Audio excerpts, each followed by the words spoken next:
Hello everyone, Gage Laverne here again with our final video discussion for this class. So this week's reading was on the paradox of the method actor. And one of the things that I found really interesting about it was the discussion on the self versus the character that all actors have to reckon with when creating a performance on stage. And I think it's interesting that this chapter was able to mainly focus on Stanislavski and look at his take on all of that, but then also discuss how that changed through both the Russian and the American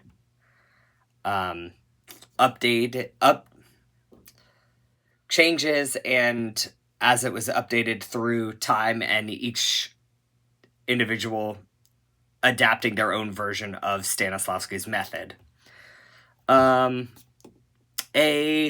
quote from the chapter that really stuck out to me was from the philosopher Denis Diderot, and he says that actors impress the public not when they are furious, but when they play fury well.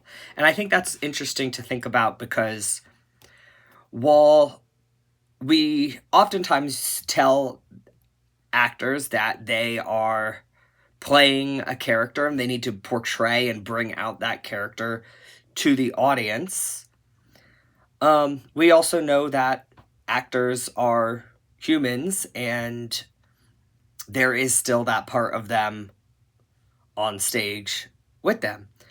And I like this quote because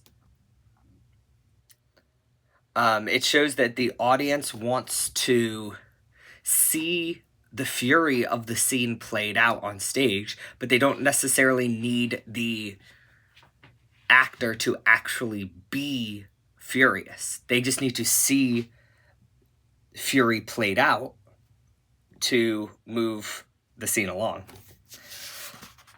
Another quote from the chapter that I really liked was when talking about Stanislavski. It said, "Actors no longer dutifully render the playwright's character, but co-create it, co-author it."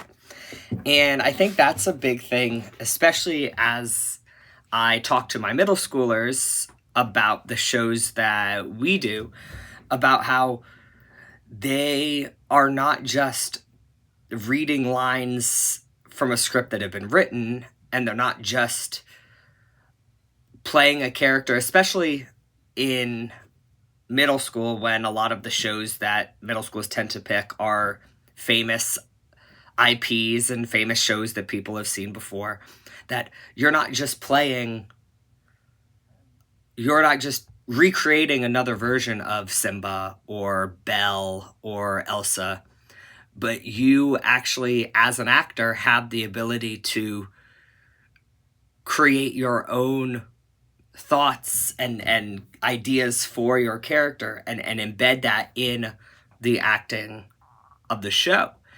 And that is one of the things that I hope to spend a lot of time on this year,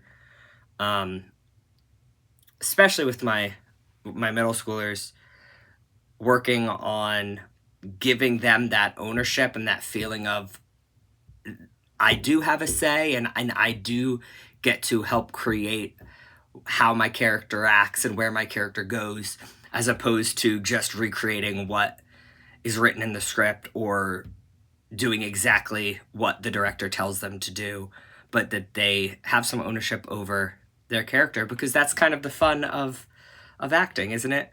Getting to bring your own little energy and ideas to the character. Thank you all. It has been a great pleasure being in this class, and I've loved getting to learn a lot and to hear all of your perspectives. Bye.